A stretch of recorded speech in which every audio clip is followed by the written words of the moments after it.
خرچی کرنے لگے. جو فضول خرچی کرے وہ مسلمانوں کا قائد نہیں ہو سکتا. اب تمہاری سزا یہ ہے کہ تم معذور ہو جاؤ اور اپنی آدھی پونجی، اپنی آدھی دولت تم بیت المال میں جمع کرا دو. سلام ہے اس امیر پر جس نے آدھی دولت بطور سزا بیت المال میں جمع کروائی، لیکن سلام ہے اس میرے نبی کے صحابی پر جب امیر نے کہا آدھی دولت جمع کراؤ تو انہوں نے ایک جوتا بھی جمع کرا دیا. لینے کے لیے آنے والے نے کہا ایک جوتا کیوں دیتے ہو، نہ آپ کے کام آئے گا نہ کسی کے کام آئے گا. تو میرے نبی کے اس صحابی نے کہا کام آئے یا نہ آئے یہ دوسرے نمبر کی بات ہے، نبی کے جانشین نے حکم دے دیا ہے، عمل کرنا میرے لیے ضروری ہے.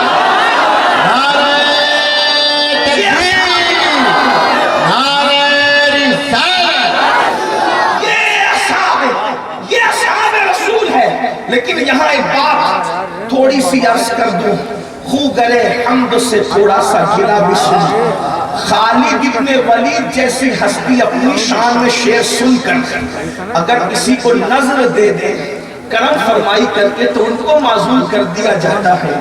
امیر المومنین کی طرف سے وہ اپنی آدھی دولت جمع کرا دیتے ہیں.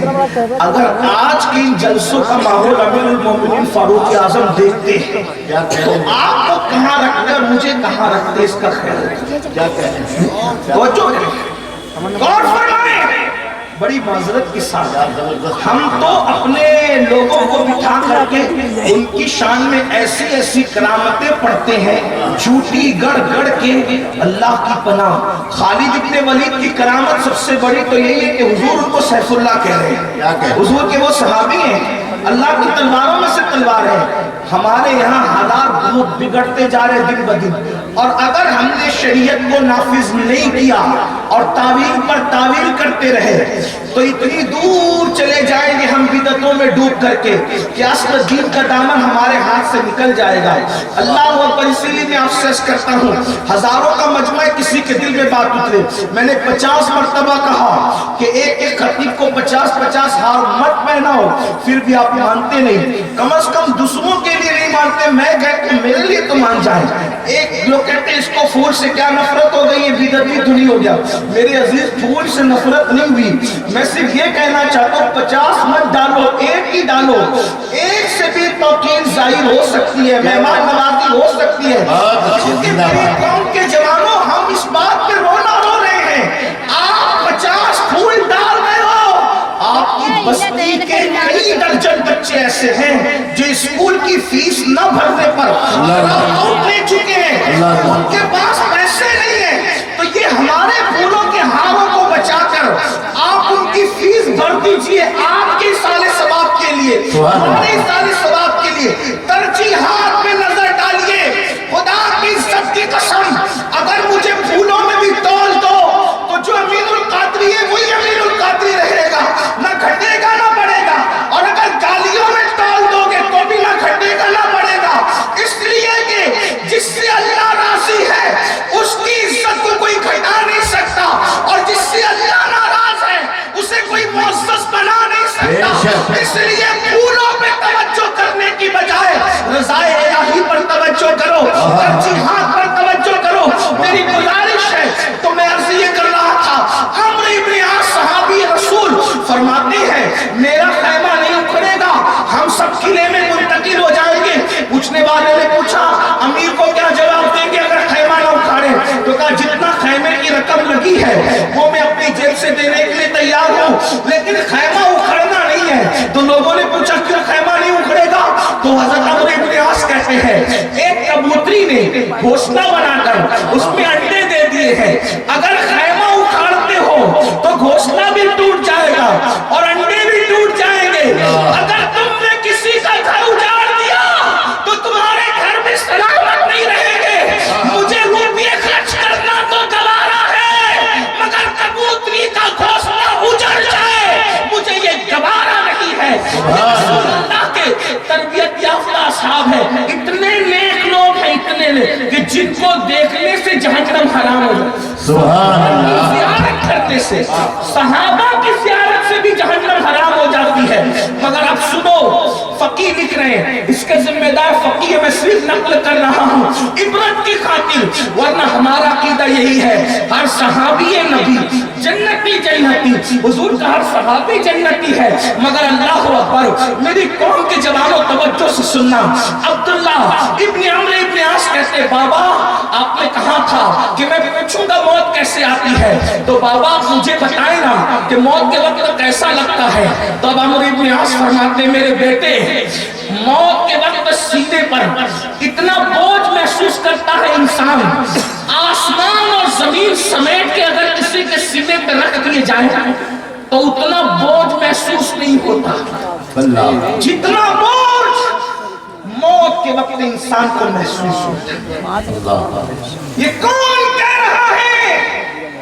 सहाबी। और ये तो सहाबी है, ये सहाबी। उनसे और बड़ी हस्ती, बल्कि सबसे बड़ी हस्ती मेरे और आपके आका मोहम्मद रसूलुल्लाह। अम्मा जान सैयदा आयशा पाक फरमाती हैं, जब हुजूर दुनिया से जा रहे थे तो हुजूर ने इतनी तकलीफ बर्दाश्त की कि अल्लाह के रसूल को जो बुखार था, बुखार, उस बुखार में हम शॉल और चादर गीली कर करके पानी में हुजूर के बदन पे डालते हैं और वो चंद लम्हे के बाद बुखार की शिद्दत की वजह से सूख जाती।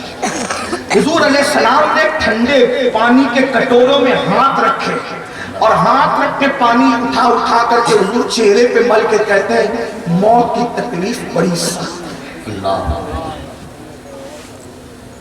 किसकी बात हो रही है? जिसके लिए कायनात। जरा सोचो, सैयदुल अबरार पानी के कटोरों में हाथ, ये फिर तालीम उम्मत के लिए था बस, वरना हुजूर के लिए क्या है? हुजूर जिसके सराहने आके खड़े हो जाए उसकी मौत आसान हो जाए, लेकिन ये सिर्फ तालीम उम्मत। बल्कि सूफिया तो फरमाते, जब मौत की हल्की सी तकलीफ हुजूर को महसूस हुई तो हुजूर अलैहिस्सलाम ने पूछा, क्या मेरी उम्मत को भी यही तकलीफ होगी? मेरी उम्मत को भी? तो जिब्रील अमीन ने अर्ज की, या रसूल अल्लाह, ये तो सिर्फ आपके लिए इशारा है, आपकी उम्मत को इससे ज्यादा तकलीफ होगी। तो मेरे आका ने फरमाया, जिब्रील मेरे अल्लाह से कहो कि जितनी तकलीफ मेरी उम्मत को होने वाली है, सारी उम्मत की तकलीफ, तवज्जो, मेरी सारी उम्मत की मौत की तकलीफ अल्लाह मुझ पे डाले और मेरी उम्मत की तकलीफ अल्लाह हल्की करे। ये मोहब्बत है सलाम के दिल में उम्मत के लिए। बात ये अलग सा उन्वान है, लेकिन सोचो, गौर करो मेरी कौम के जवानों, जब नेक लोग ये कह रहे हैं, सैयदना मूसा कलीमुल्लाह से पूछा गया, साथ में देखकर मौत किसे कहते हैं? फरमाया, जिंदा बकरे की खाल उधेड़ने से जितनी तकलीफ नहीं होती, उससे ज्यादा तकलीफ मौत के वक्त होती है। एक हदीस में आया कि 313 ज़रबे अगर तलवार की मारी जाए किसी एक आदमी पर तो उतनी तकलीफ नहीं होती जितनी तकलीफ मौत के वक्त होती है। अमर इब्न आस सरकार फरमाते हैं कि ऐसा लगता है मेरे बेटे जैसे जमीन आसमान किसी ने सीने पे रख दिया। और फिर फरमाते हैं, इंसान जो सांस लेता है ना नाक से, तो ऐसा लगता है कि वो नाक से सांस नहीं ले रहा है बल्कि सुई के नाके से सांस ले रहा है। और फिर फरमाया, मेरे बेटे अगर किसी के पेट में बबुल का कांटा चुभा दिया जाए और बबुल का पेड़ उगा दिया जाए और उसको नीचे से कोई ताकतवर इंसान खींचे तो उसके पेट की और जिस्म की कैफियत क्या होगी? उसमें ज्यादा मौत के वक्त तकलीफ होती है मेरे बेटे, इससे ज्यादा मैं तुम्हें कुछ नहीं बता सकता। मुसलमानों बताओ, जमीन और आसमान का वजन सीने पे आना क्या चीज है? अल्लाह अकबर। सुई के नाके से सांस लेना क्या चीज है? अल्लाह अकबर। बबुल का दरख्त पेट में उगने के बाद उसको नीचे से खींच करके इंसान के जिस्म को छलनी छलनी करना क्या चीज है? ऐसी घाटी से गुजरना पड़ेगा। ये भी आपको कह दूं, जब नेकों को इतनी तकलीफ से गुजारा जा रहा है कुर्ब की दौलत देने के लिए, तो जो रातों को जिना की फिल्में देखते हैं उनको कैसी मौत आएगी? जो शराब पीते हैं उनको कैसी मौत आएगी? जो जिना के अड्डों पे जाते हैं उनको कैसी मौत आएगी? जो हराम लुक्मा खाते हैं उनको कैसी मौत आएगी? जो जुआ खेलते हैं उनको कैसी मौत आएगी? जो लोगों का माल हड़प कर जाते हैं उनको कैसी मौत आएगी? जब नेकों की ये कैफियत है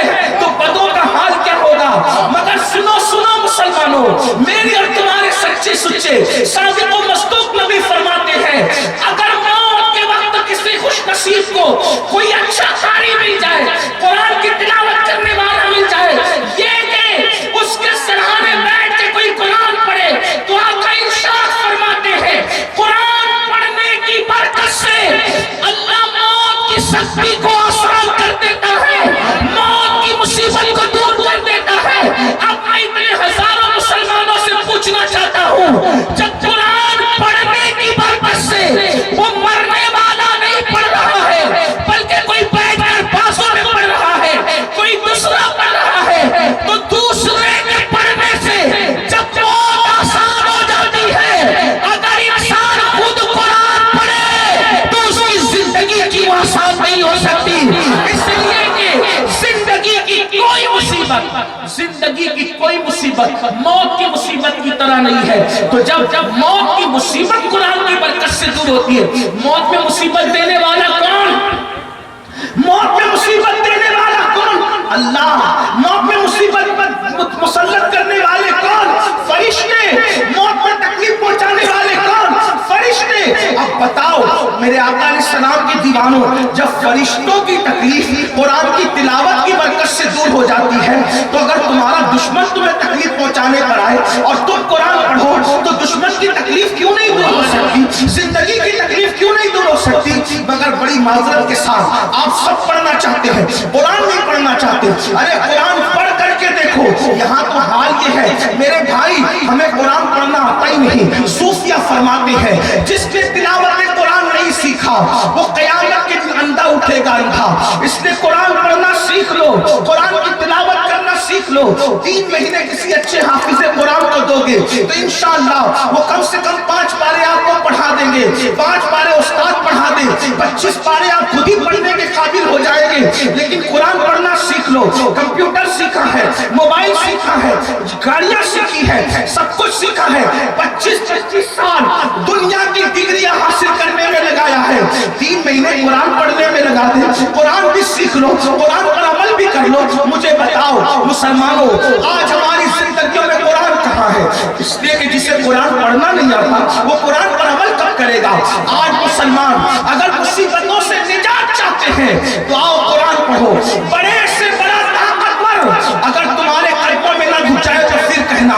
डॉक्टर इकबाल ने बयान किया कि अल्लाह अकबर, एक नौजवान खातून है, वो मुसलमान हो जाती है अपने शौहर के साथ। उसके भाई को पता चलता है कि मेरी बहन मुसलमान हो गई, और वो बहन अल्लाह अकबर जो कभी भाई का सामना भी नहीं करती थी, भाई के सामने खड़े होने की हिम्मत भी नहीं रखती थी, जब भाई को पता चला तलवार लेकर के बहन के दरवाजे पर आया, दरवाजे पे दस्तक दी, तो भाई को की आवाज सुनकर बहन और बहनोई ने कुरान छुपा दिया। अल्लाह अकबर। उसके बाद दुआ करके बहन को मार मार कर जवान कहता है, बता तू क्या पढ़ रही थी, बता तू क्या कर रही थी? बहन ने बात इधर उधर करने की कोशिश की मगर वो जवान न माना। तो अल्लाह अकबर, बहन बहनोई को मारने लगा। उस वक्त बहन ने कहा था, उमर तू जिस खत्ताब का बेटा है उसी खत्ताब की बेटी मैं भी हूँ। तू मेरी जान तो ले सकता है, मेरा ईमान नहीं ले सकता। उस दिन उस जवान को एहसास हुआ कि कुरान की क़ुव्वत क्या है, जो बहन खड़े होने की हिम्मत नहीं करती थी, आज वो बहन मुझे चैलेंज कर रही है। कुरान की ताकत क्या है, कुरान की क़ुव्वत क्या है? और फिर उसके बाद मजबूर होकर उस जवान ने कहा, बताओ क्या पढ़ रहे थे? तो बहन ने कहा, तू मुशरिक नापाक है, पहले तू गुस्ल कर। ये बात अल्लाह का कलाम है, मैं नहीं कह रहा हूं, मैं सिर्फ बहन के उस वक्त के कहे हुए जुमले नकल कर रहा हूं। नकल कुफ्र कुफ्र नबाशा। अल्लाह अकबर, तू गुस्ल कर। गुस्ल किया, बहन ने कुरान की तिलावत शुरू की। ताहा मा अंज़लना अलैकल कुरान लितश्का। जब ये सूरह मुबारक पढ़ी गई, उसी जवान की आंखों में आंसू आ गए। और उसके बाद फिर कहा, कहां है तुम्हारे रसूल? और उसके बाद वो जवान जाकर के इस्लाम कबूल करते हैं। उसी जवान को दुनिया सैयदना फारूक आज़म के नाम से जानती है। अब इकबाल ये बयान करते हुए नतीजा निकालते हैं, कहते हैं मुसलमान की बेटी तूने कुरान पढ़ा तो उमर जैसा बहादुर इस्लाम को मिल गया, उमर जैसा बहादुर इस्लाम के दामन में گیا. اللہ اکبر. عمر جیسا شخص ملا کیسے؟ قرآن کی برکت سے. اگر کاش آج مسلمانوں کی بیٹیاں قرآن پڑھنے لگ جائے تو دنیا میں کوئی فاروق اعظم کی طرح تو نہیں ہے. لوگ اسلام کے دامن میں آنے میں مجبور ہو جائیں گے. میرے بھائیوں، میری بہنوں، آؤ قرآن کی طرف. قرآن انقلابی کتاب ہے، قرآن زندہ کتاب ہے. ہم نے قرآن کو چھوڑ دیا.